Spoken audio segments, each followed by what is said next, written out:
Desi Andrea, dan yang saya sayangi teman-teman seperjuangan.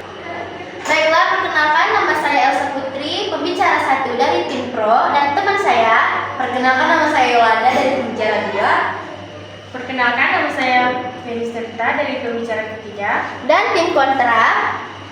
Saya Tasya Angel, pembicara pertama dari tim Kontra, dan teman saya Nadia Syafira, pembicara kedua dari tim Kontra, dan teman saya Sri Mulyani dari pembicara ketiga tim Kontra.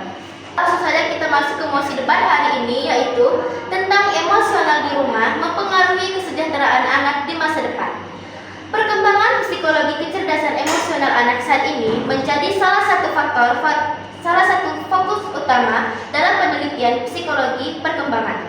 Kecerdasan emosional memegang peran penting dalam menentukan keberhasilan akademis, kesejahteraan psikologis, serta kemampuan anak beradaptasi menghadapi berbagai tantangan hidup.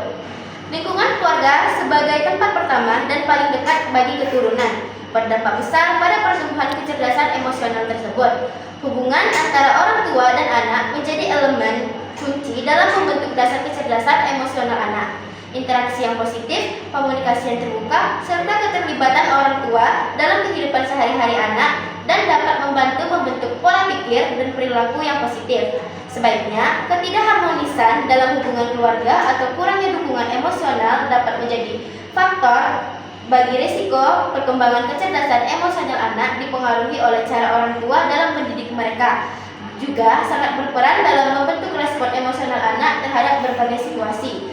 Pola asuh yang konsisten dengan batasan yang jelas dan dukungan dalam menghadapi konflik dapat membantu anak mengembangkan keterampilan pengelolaan emosi yang sehat. Jadi, saya sangat setuju tentang emosional di rumah mempengaruhi kesejahteraan anak di masa depan karena lingkungan keluarga memiliki pengaruh yang besar terhadap kesejahteraan emosional dan psikologi anak. Orang tua yang dapat menciptakan lingkungan yang mendukung dan penuh kasih sayang dapat mempromosikan perkembangan. Baiklah, akan dilanjut oleh tim Kontra. Tidak, saya tidak setuju dengan argumen yang telah dipaparkan oleh Elsa dan tim Pro. Karena penelitian menunjukkan bahwa adanya kemampuan alami anak-anak untuk pemulihan masalah kesulitan yang mereka alami. Dan juga anak-anak dapat mencari dukungan dari luar keluarga seperti teman sebaya, guru, dan profesional lainnya. Sekian, terima kasih. Itulah argumen dari tim Kontra. Baiklah, saya akan menegaskan kembali tentang emosional di rumah mempengaruhi kesejahteraan anak di masa depan.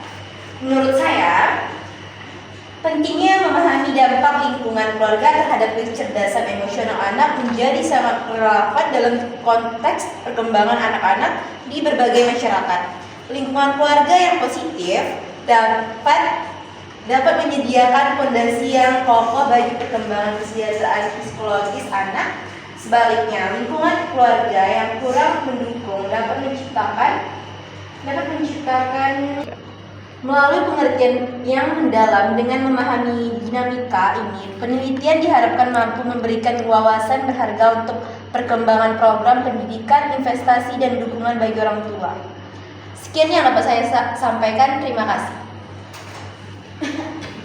Maaf tim Pro, saya sangat tidak setuju dengan pernyataan Anda. Karena meskipun lingkungan rumah kurang sehat secara emosional, namun Anda bisa mendapatkan kompensasi dari luar lingkungan. Contohnya seperti sekolah sportif, komunitas, atau kegiatan positif lainnya. Persepsi anak terhadap konflik, tidak semua anak memaknai konflik atau ketegangan di rumah dengan cara sudut pandang yang sama. Ada juga anak yang memikir bahwa itu hal yang wajar dan tidak bisa mempengaruhi tujuan hidupnya ataupun dia dalam menjalankan kehidupannya. Terima kasih. Sekian dari saya. Tidak hanya orang tua juga baru memahami cara menjaga kesehatan mental anak. Hal tersebut sangat penting karena dapat mempengaruhi berbagai aspek kehidupan anak, termasuk kehidupan sosial, perkembangan kesehatan, emosional, bahkan anak terjaga dengan baik maupun mengeluarkan emosinya. Sekian dari saya, terima kasih. Maaf tim Pro, saya akan menjabarkan ringkasan dari argumen tim Pro. bahwa anak memiliki kemampuan bawaan untuk beradaptasi dan mengembangkan strategi coping. Bahkan dalam lingkungan keluarga yang tidak mendukung secara emosional, lingkungan di luar keluarga seperti sekolah, teman sebaya, dan komunitas juga berperan besar dalam membentuk ketahanan dan perkembangan emosional anak. Terima kasih.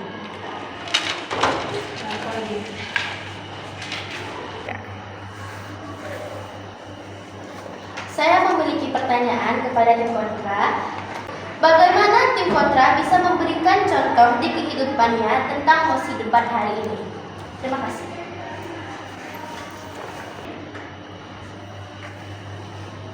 Kami akan menjawab pertanyaan tim pro. Tim pro, ada baiknya kita tidak melihat anak-anak tersebut dengan sebelah mata, karena anak-anak tersebut memiliki kemampuan untuk beradaptasi dalam menanggapi masalah dan kesulitan yang mereka alami. Contohnya seperti banyak anak-anak yang sekarang memiliki masalah di kehidupan di rumahnya, tetapi dia juga sukses dalam merancang masa depannya. Sekian, terima kasih. Baiklah, kesimpulan dari debat hari ini yaitu lingkungan rumah yang suportif dan harmonis sangat penting untuk perkembangan emosional, sosial, dan ekonomis anak-anak. Debat emosional yang terus-menerus dapat menyebabkan masalah psikologis, kesulitan dalam mengelola emosi, dan kesulitan dalam membangun hubungan sosial. Oleh karena itu, orang tua perlu menciptakan lingkungan keluarga yang mendukung dan harmonis untuk membantu anak-anak tumbuh kembang secara optimal. Terima kasih. Baiklah teman-teman, itu saja tampilan debat kami hari ini tentang mosi emosional di rumah mempengaruhi kesejahteraan anak di masa depan. Sekian dari kami, terima kasih. Wassalamualaikum.